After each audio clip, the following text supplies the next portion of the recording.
Hello, brother. Hello.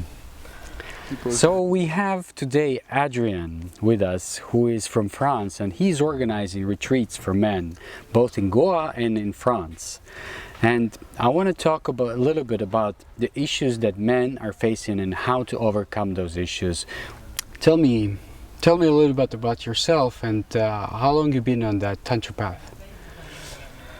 Okay, so my name is Adrian, and at the moment I'm a professionally musician. Right. Like, this is how my income happening now. I hold live ecstatic dance and concerts. I mean, my main thing is concerts, but now I'm doing live ecstatic dance. But I also work in the field of Tantra. I've been in Tantra for a bit more than 10 years, I would say. And the last 5 years I decided to start to share that knowledge, and specifically with men. Mm-hmm. Because I was asked for. Yes. Because like speaking about that field and specifically about sexuality, for sure Tantra is a spiritual path first, but it has very interesting and profound teaching around sexuality. And that's true that Tantra is mostly know about sexuality, Right. but it's actually a very holistic path and a beautiful non-dual vision of spirituality that have a lot to offer in terms of wisdom, technology in terms of like what kind of practice it can propose. And so I've been starting to hold men's retreat, and especially since last year and this year I've been more active with that. I'm holding like now a 4 days retreat with men. Oh, where do you do those? So in the winter it's happening in Goa in South India. Mm-hmm. And in the summer it's happening near Lyon in France. Nice. In the Hidaya Yoga School in Lyon.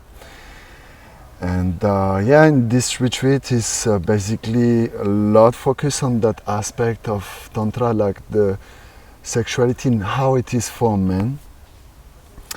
And there are many things also. It's about laying the spiritual, metaphysical basis of Tantra, of course, and like how to anchor this into your life.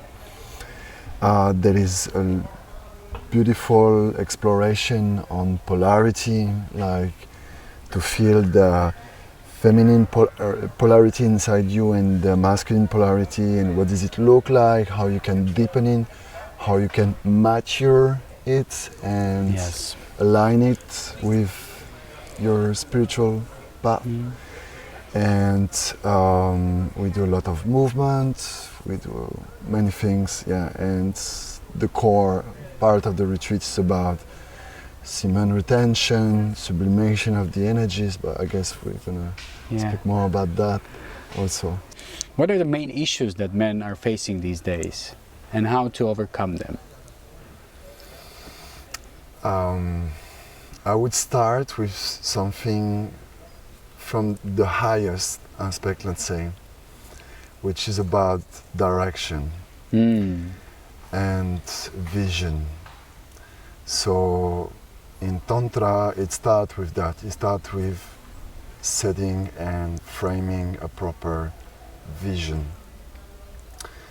Every man should have a vision, right? This is really important. Yeah, I mean, since the masculine polarity is about direction, it's about focus and how you are able to direct yourself in life. So the feminine is a lot about flowing and feeling, having the intuition and and the masculine gives you this possibility to direct yourself. And of course you can direct yourself through your values, through your goal in life, what you want to achieve in life, and according to the culture you grew up, you can have different directions there. But in general, for men, I would say, for anyone, would be to have a proper deep spiritual direction. That's mean in your life, are you directed to achieve something outside, or are you directed to first commit to truth, commit to love, commit to revelation of like really revealing what you deeply are inside? Because it's about really finding out who is this, what is this consciousness, what is this reality, who am I, you know? Because if you don't know who you are, who is living your life, who is directing your life, who is taking decision, yeah. Who is it? Who is it? You know, like we all receive like crazy conditioning from culture, society, family, and all this, and we think like, yeah, I know myself and all this, but actually when you dig deep, you realize like, whoa, I don't know nothing about myself, actually, truly, deeply. So I would start with that, a deep introspection towards deep inside yourself. Then, then I would say also, if we speak about Tantra and also this sexuality, because it's a powerful energy. It's very powerful, and we can feel in our life that is an energy that is a lot pulling us in different direction. Yeah, we know all this as a man, how girls can just take us, you know, because of this sexual energy that is pulling us toward like this feminine bodies. And how do you cope with that? I see you have a lot of attention from women. How do you navigate through this, and what's your secret in that? Well, actually, the first thing is actually coming back to what I say about like this direction, but more practically speaking also toward how you deal with your energy and how in touch you are with this energy. Like first to be aware, like, wow, there is sexual energy and that is pulling me, you know. So if you're not aware of it and if you're not in control of it, then it's taking control over you. That's right. Yeah. So this is one of the very important thing that in the training we have like a very deep discussions between men, like to contemplate that how it takes us and how it take control over our life, but we don't know how much. It's like because it's like this many layers to it. And but it's in every aspect of our life, every relation, whatever if it's with women, with men, with nature, with society, with the work space and different places, this energy is at play. This energy is at play in so many situations. We don't realize how much it is there. You know? But I have a more practical question to you. You have a very good outfit, and women love that. So sometimes you have to say no to women.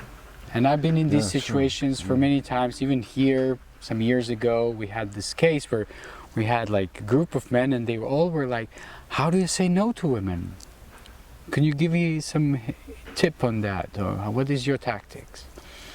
Well, first there's a different no. There's a no because you don't want this person because you're not interested, and there's a no from a place where you are interested, you feel attracted, you know that you would fulfill like something that you need there.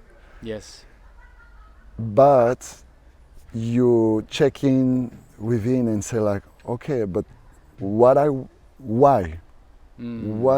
What is gonna where it's going to take me if I do so, what I want, what is my intention. Yeah? Mm-hmm. And this coming back again to the very first like direction, like what I want in life, you know, because you know, Shiva is about this pillar of like remaining unwavering into the storm, you know, is the eye into the cyclone. Yeah, and so the Shiva aspect connected to the masculine is the eye in the middle of the cyclone, this place of silence and stillness, of like complete unwavering awareness.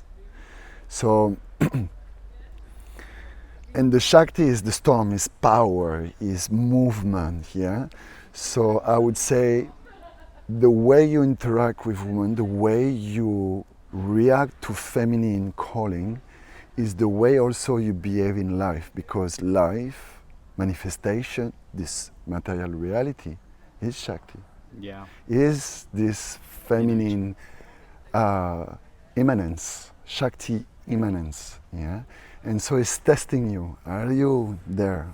Are you on your direction? Yeah, checking like Can I tease you somehow? And see, you come. Okay, come, and then, you know, like it will test you always.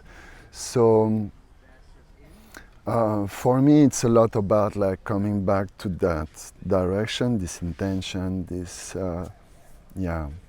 this pillar of like, okay, I'm going there. If it's proper, then yes, you know, and it's a respect to yourself to say no in that matter, and respecting this direction, respecting this thing of like, yeah, okay, you know, I can get distracted, I can enjoy and go in the flow and go into enjoyment. There's nothing wrong about enjoyment, I'm not saying that. But is that really your purpose right now? So you need to check in. And then honoring also the woman about saying no in a way that is, of course, respectful and honoring. So not like that you say it in a way that the person will feel rejected or feeling unworthy or not good enough of your intention.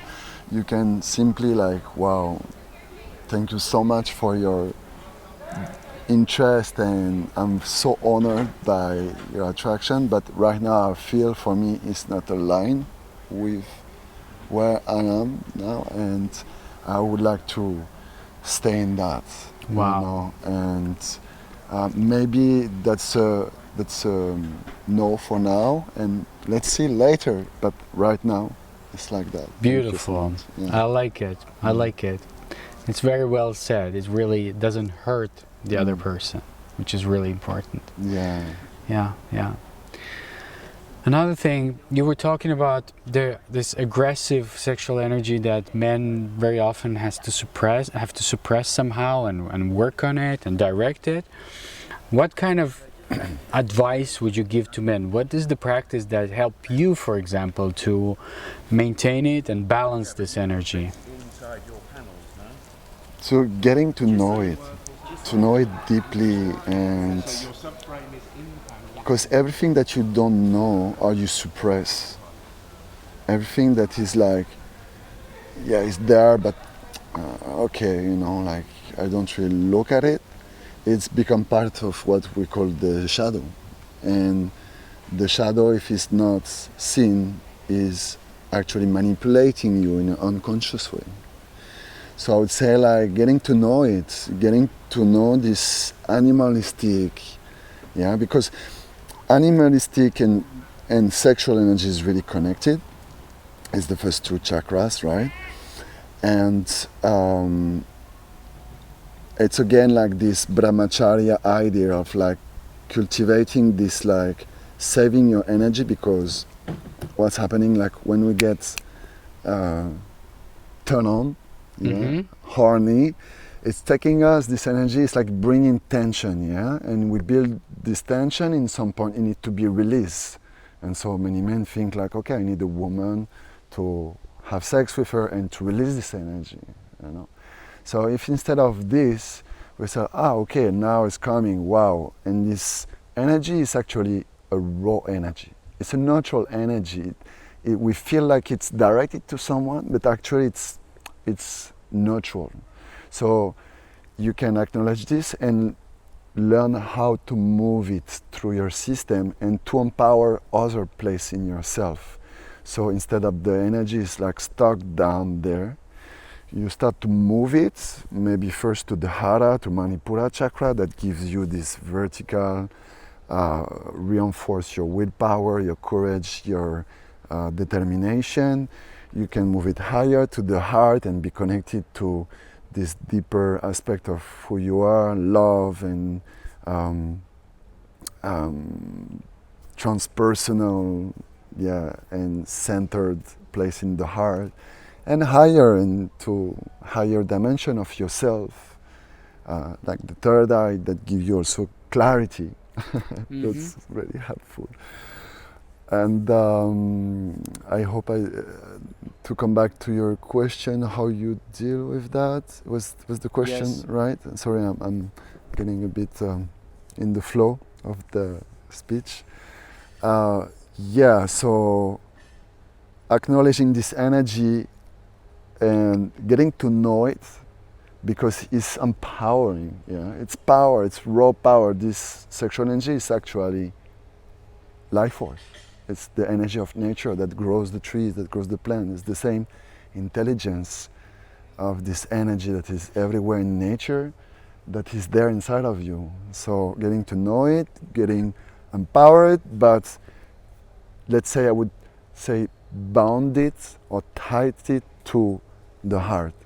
So now the way to connect with me is through actually Facebook. I have a page called Tantrika International in France. France and International, sorry. And otherwise is through Facebook and email. So are you from France? I was born in France and raised up in France. Not living in France for more than 10 years, but I've been... I thought you were Spanish or Portuguese. Well, Portuguese a little bit shorter.